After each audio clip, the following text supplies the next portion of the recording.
Welcome to Brainfluence. I'm Roger Dooley. Joining me today is award-winning psychologist Ron Friedman, formerly on the faculty of the University of Rochester.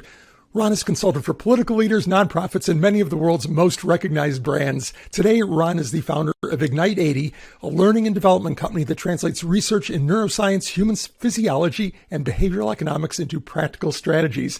His new book is Decoding Greatness, How the Best in the World Reverse Engineer Success. Welcome to the show, Ron. Thanks so much for having me. Yeah, Ron, people love reverse engineering success stories. I mean, how did Hemingway write? What was his daily routine? How did Steve Jobs have such great consumer insights? There have been many, many books written about how Jeff Bezos has created the huge success that is Amazon. And then there are sort of compendiums or compendia, if you prefer, of success stories like Tim Ferriss' Tools of Titans comes to mind, where he has all these world-class performers and he decodes what their secrets of success were and then tries to tease out maybe what common elements they had. Although one of the big key findings, I think, of his work is that they have a few common elements, but really there's not much universal in the way of a key to success. And you've got other folks, Albert Laszlo Barbashi's The Formula or Ryan Holiday's Perennial Seller. And all of these are ways to try and help you be successful and teach you lessons from other people. But your book, Ron, is a little bit of a departure.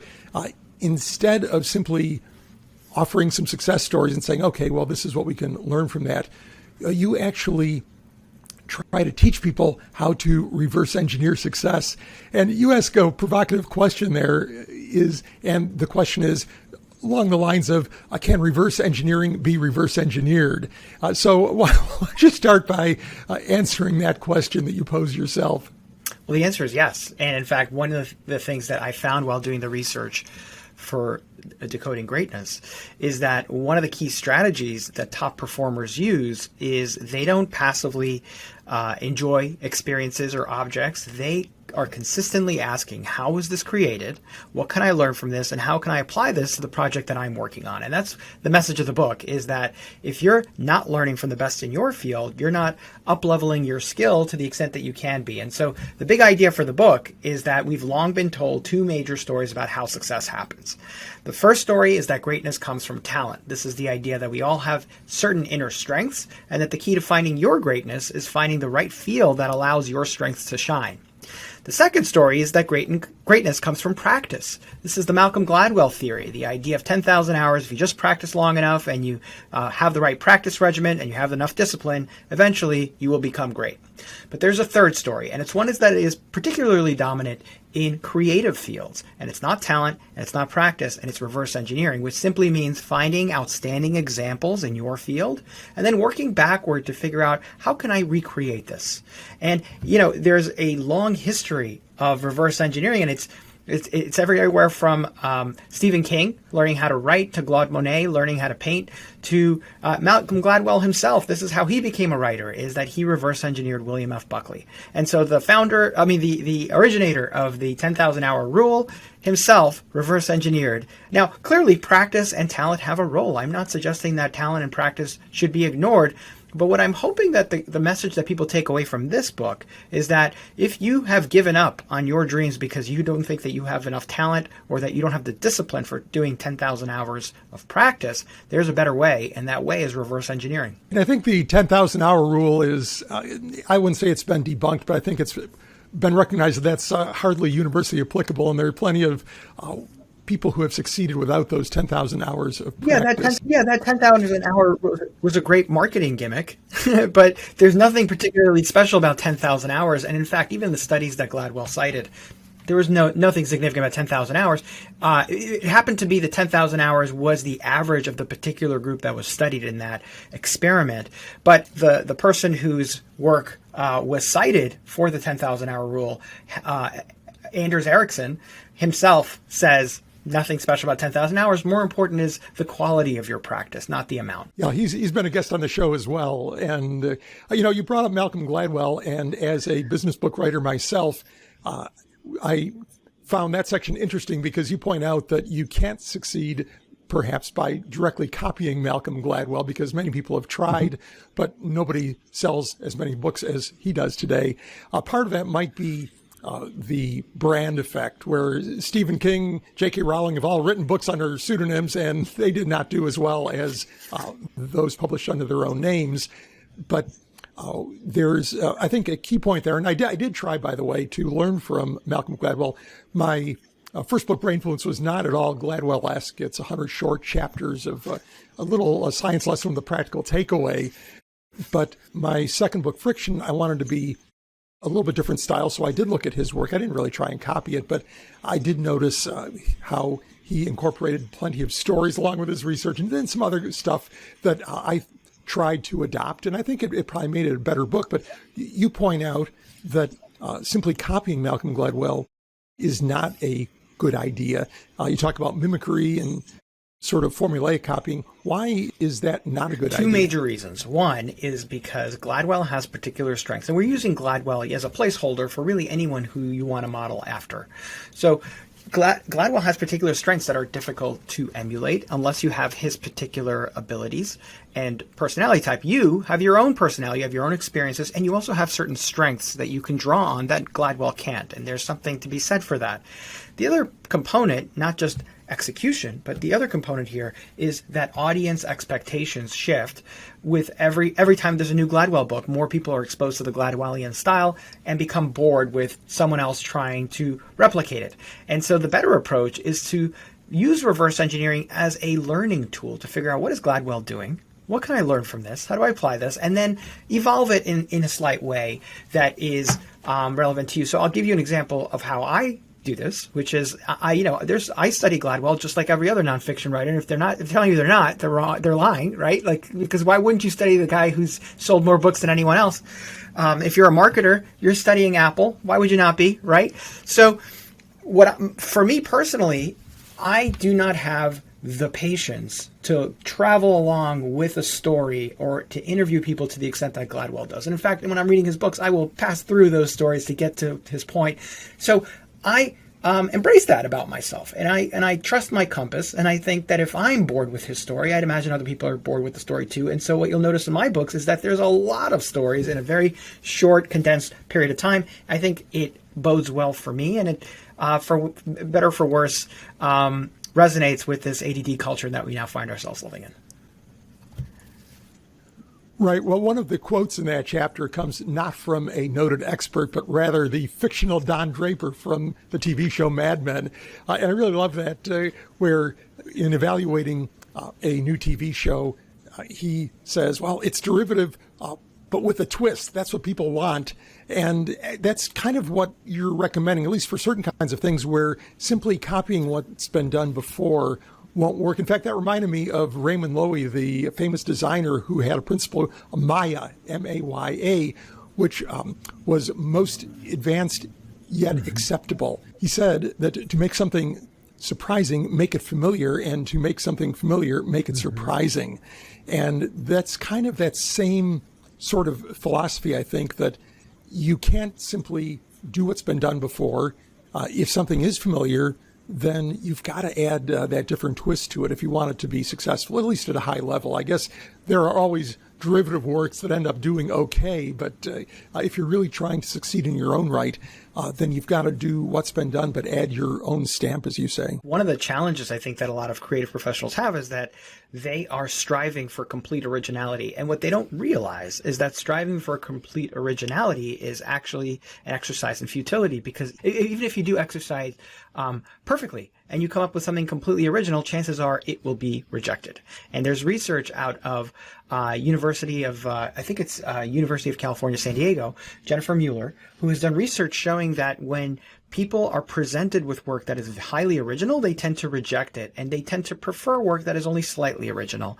And so all of that pressure that we put on ourselves to be completely original, it's completely counterproductive. It prevents us from doing great work because we set a bar that's impossible to meet. And then even if we do execute that work, we're going to be rejected. And it's because as a species, we tend to be distrustful of the new. We like things that are somewhat familiar and, as you say, a little bit surprising. And so I think that that is very freeing as as an insight, because now you realize all that pressure you're putting on yourself is counterproductive. But more than that, it gives you license to look for the best pieces of different executions, and then look for new ways of combining them. And that really is what creativity is about. It's about finding things that already exist and finding a new way of combining them. Right. I think that's definitely true for commercial things. If you are a true artist and want to create something that's absolutely novel and creative, go ahead and do it, but it may not be accepted immediately or perhaps even in your lifetime. And Stravinsky's Rite of Spring caused a riot when it was first performed, but now it's a great classic work of art. But, I think that in the commercial world, it's pretty rare that something that is totally novel ends up being successful. I mean, even the iPhone, it seemed like, and it was a huge breakthrough, but it wasn't that groundbreaking. It combined familiar elements in a somewhat new way. Take the Apple Watch, which continues to grow in sales, and I love my Apple Watch. I got one last year, and I've been using it consistently. But the Apple Watch was presented 20 years ago. Seiko was the first company with a smartwatch. How many people do you know who have a Seiko smartwatch?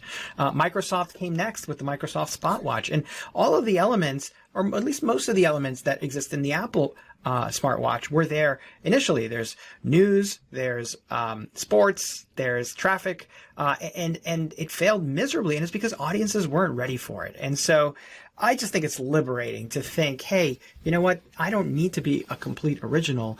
And beyond that, I think that when we talk about reverse engineering, I just want to be clear. It's not just about identifying somebody else's formula and making it your own. It's also about just the educational elements of uncovering why is this working. And I think that there's so many of the experiences that we consider guilty pleasures that maybe we should reconsider as ammunition for great ideas, because it's in understanding why those guilty pleasures are as addicting as they are that we can identify components that we can incorporate into our own work. So just to give you an example, if you enjoy Dan Brown novels, Dan Brown is one of the first to have very short chapters. And I don't know about you, but when I first read the Da Vinci Code, it kept me up. I kept reading it because it was hard to put it down, because just one more chapter is another 30 seconds. Why not?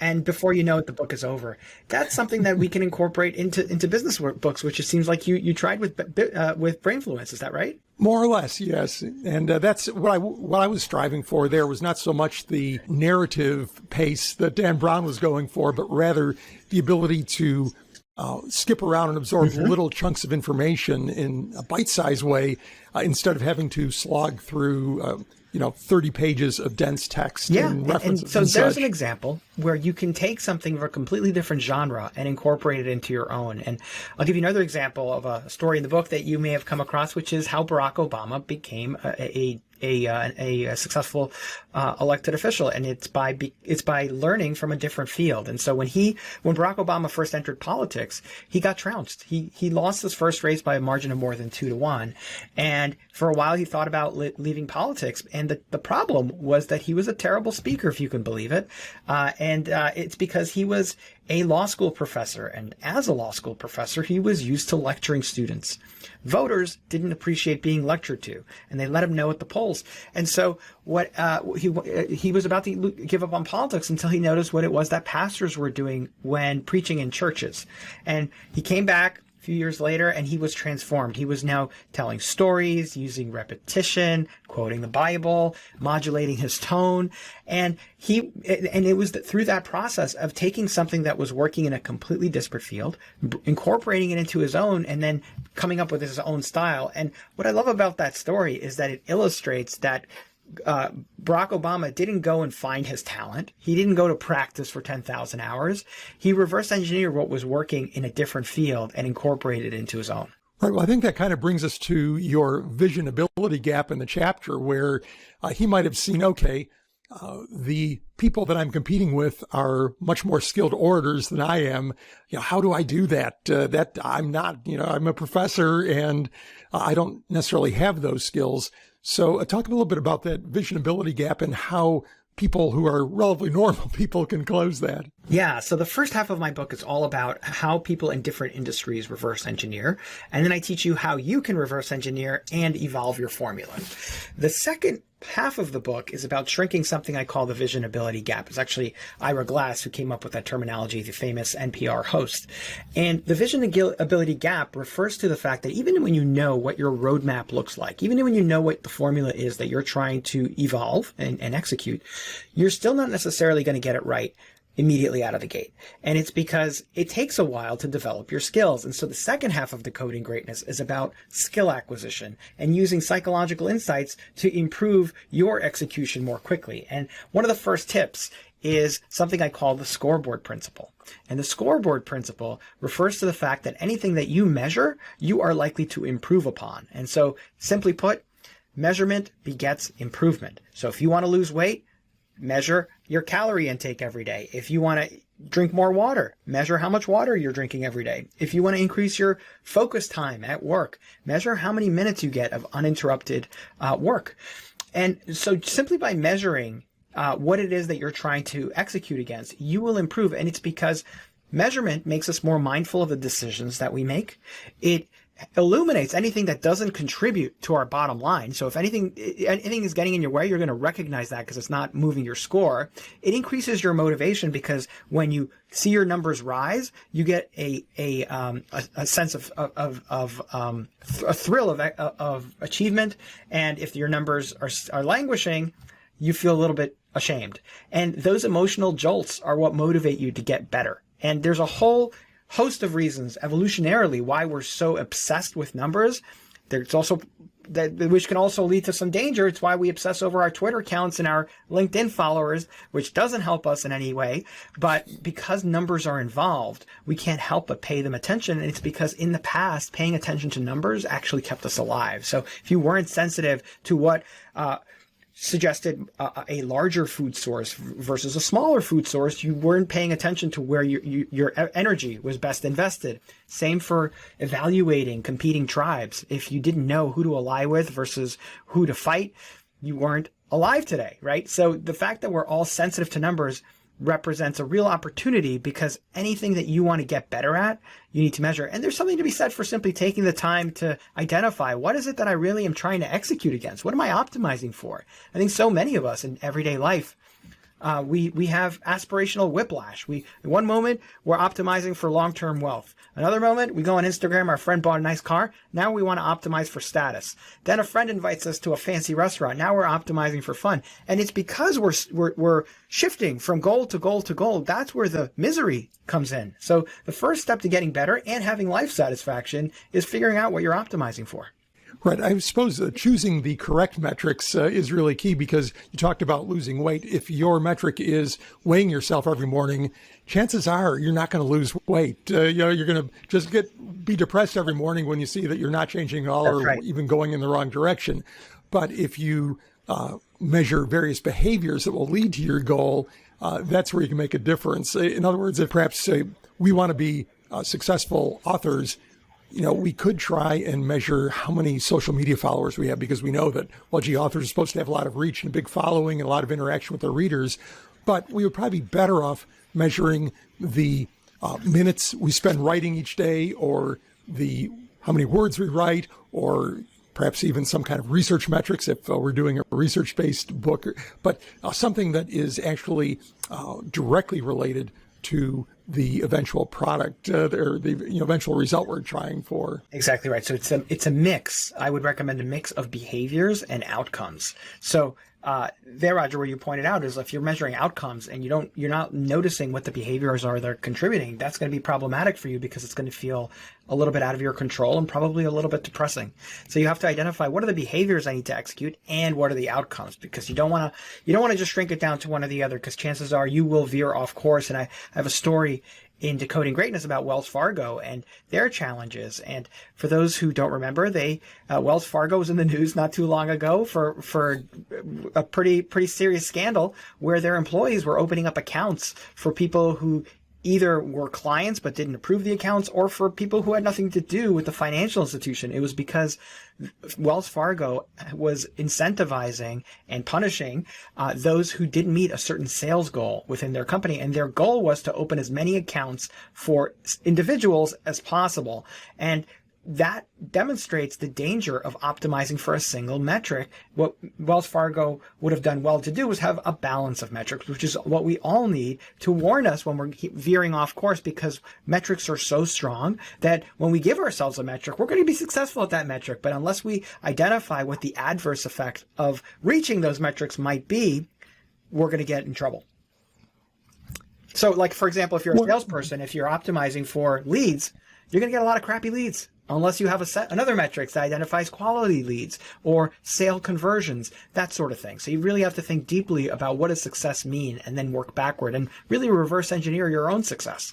One of the more interesting images, particularly for our audience who has an interest in brain scanners, is putting Tony Romo in a brain scanner. Tony Romo being an American football quarterback of some renown, and not tremendous renown, but also a sportscaster.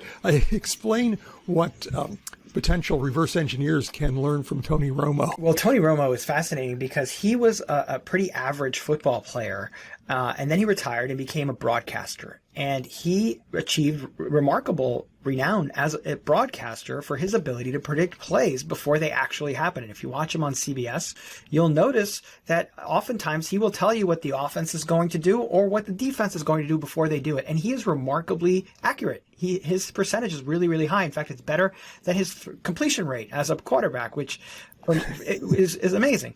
And so turns out that anticipation is a hallmark of expertise. And professional quarterbacks in the NFL are trained to read plays. This is part of what their training is. And so it is not at all surprising that he can anticipate plays, because experts are able to anticipate events before they take place. And the reason for that is in part because of the way that their brain has adapted to the demands of their tasks that they frequently encounter. And so in the case of Tony Romo, for example, one of the things I point out is that in all likelihood, if we were to put him in a brain scan, we would find less activation in his brain than the average fan as they're watching a football game.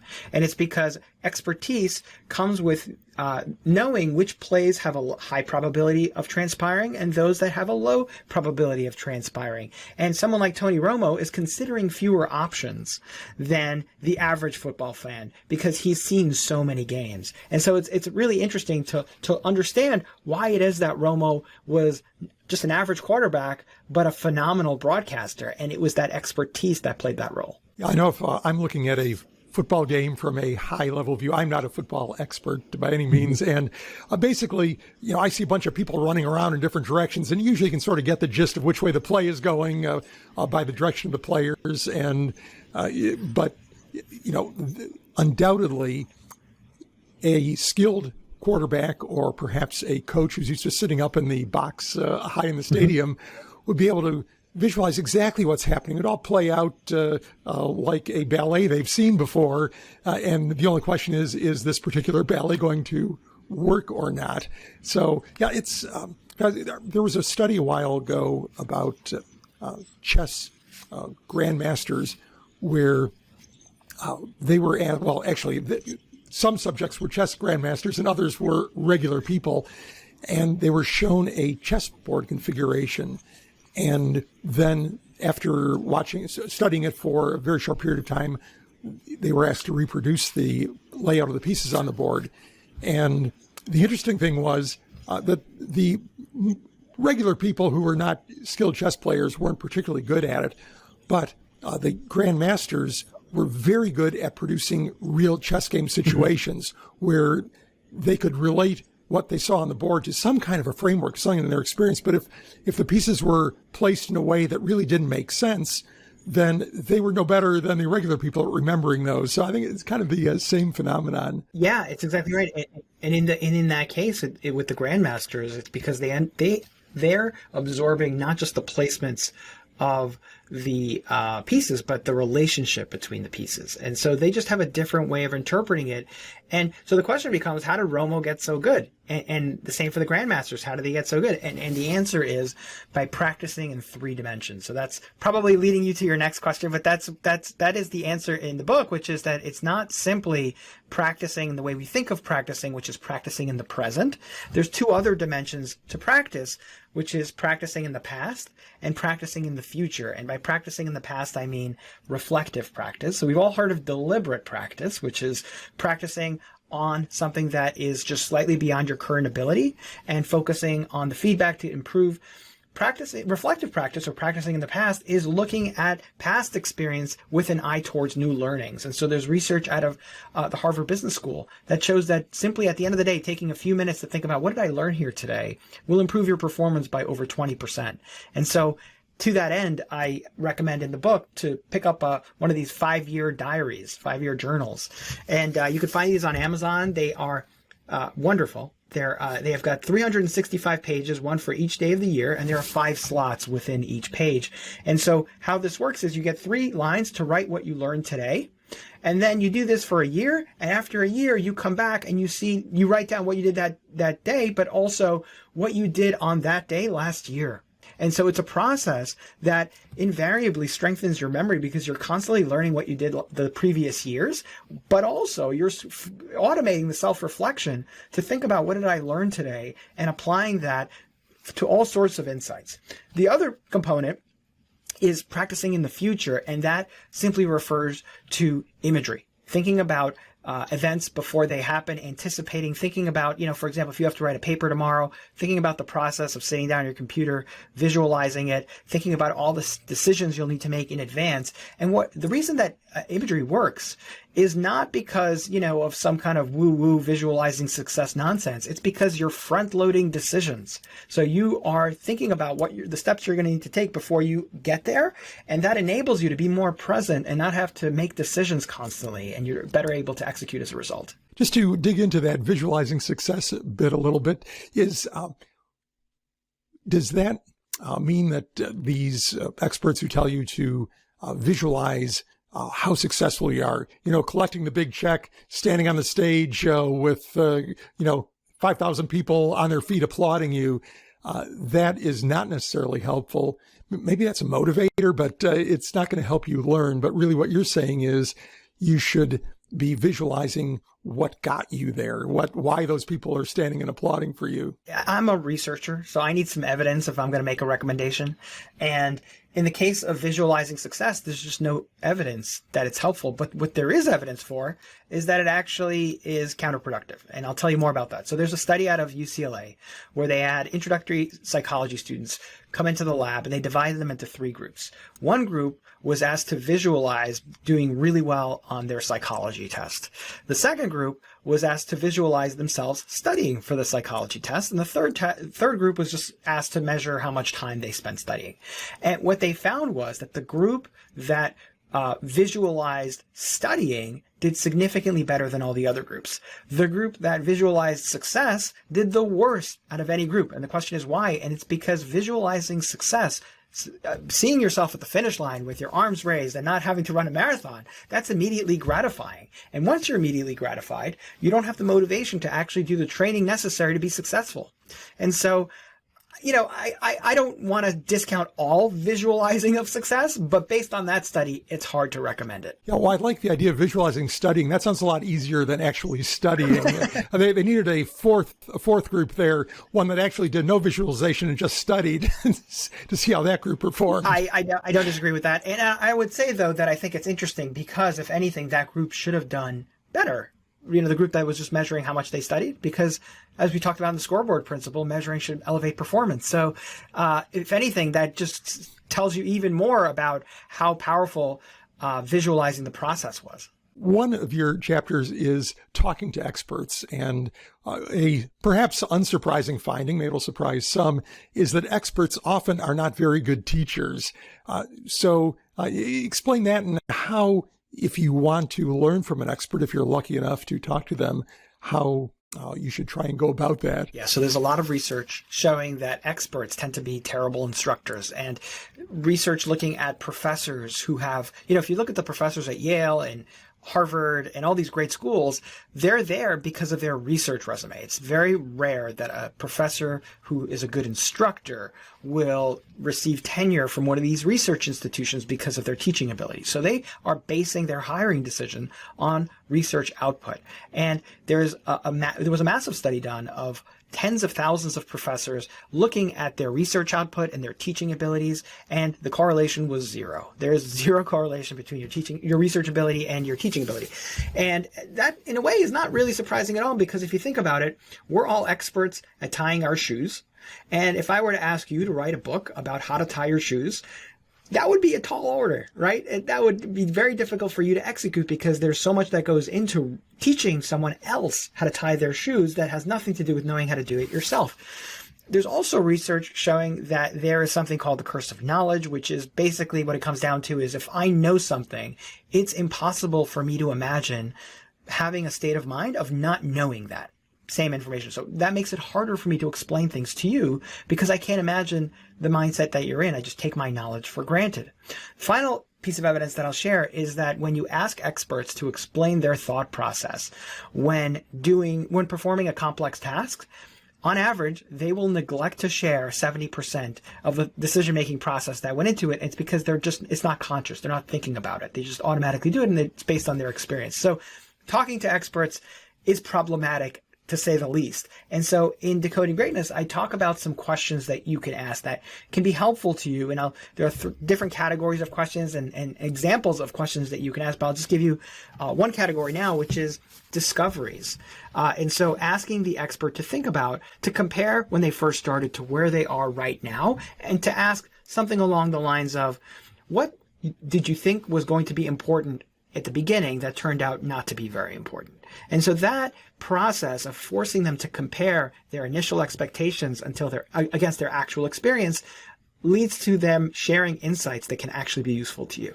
Well, hypothetically, imagine that you are a podcast host, and every week you get to talk to an expert. Now, this is perhaps 370 some odd episodes too late, but now that we're chatting, Ron, what would you suggest, or how would you suggest I structure a conversation to elicit the most useful knowledge, either for me or for my audience, when I talk to some of these experts like yourself? Oh man, that's a great question. But here's what I would say, Roger. As I would ask you, and you probably do this as well with me as a marketing expert, is I would say to you, who's your target? I would ask you to work with the end in mind, which is reverse engineering, right? So start with the end in mind. Who's your target audience? What is it that you're hoping to get them to do? And let's talk about what else are they interested in. And then once we know who your target listener is, then we work backwards to identify what their interests are. And then we know which guests to invite. And then that's a whole other conversation about what you should ask those guests. But I think that in many cases in life, we are so transfixed with the question of, can I do this? Can I become a lawyer? Can I start that business? And we never bother to ask, should I do this? And I think those are two very different questions. And sometimes spending a little bit more time thinking about the outcome will save us both a lot of energy and a lot of disappointment in life, because sometimes we're successful at the things that we hope to achieve without, and then we realize, wait a second, did I really want that goal? I'm not sure. So I'm all for reverse engineering your best self and then working backward. Right. One thought that comes to mind, perhaps, if you ask an expert, perhaps a successful CEO or CMO, how they accomplished what they did, they undoubtedly have some reasons why that worked. We focused on this, we focused on that, we took these 3 steps. But I think that often those may be, to some degree, rationalizations. In other words, we had the success. Now, how do I explain it? So I kind of like building on your idea, asking questions like, what did you start doing that didn't work? What were your assumptions that proved not to be valid? And sort of find out how they managed to get into the position they were in. So we'll try that in some future episodes, Ron. This is probably a pretty good place to break. How can our audience members find you? Well, to learn more about Decoding Greatness, the best place to go is decodinggreatnessbook.com. And I say that because you can get a book, but also get a free course on how to reverse engineer and apply that skill to your life. And it's free. All you need to do is get the book. And then you could find me online at ronfriedmanphd.com and also on ignite80.com, which is the name of my company, IGNITE. 80.com, and it's called Ignite 80 because over 80% of employees are not fully engaged. And so the mission of Ignite 80 is to teach leaders science-based principles on making their employees healthier, happier, and more productive. Great. Well, we will link to all of those places on the show notes page at rogerdooley.com/podcast, where we'll have audio, video, and text versions of this conversation as well. Ron, thanks for being on the show. My pleasure, Roger. Thank you.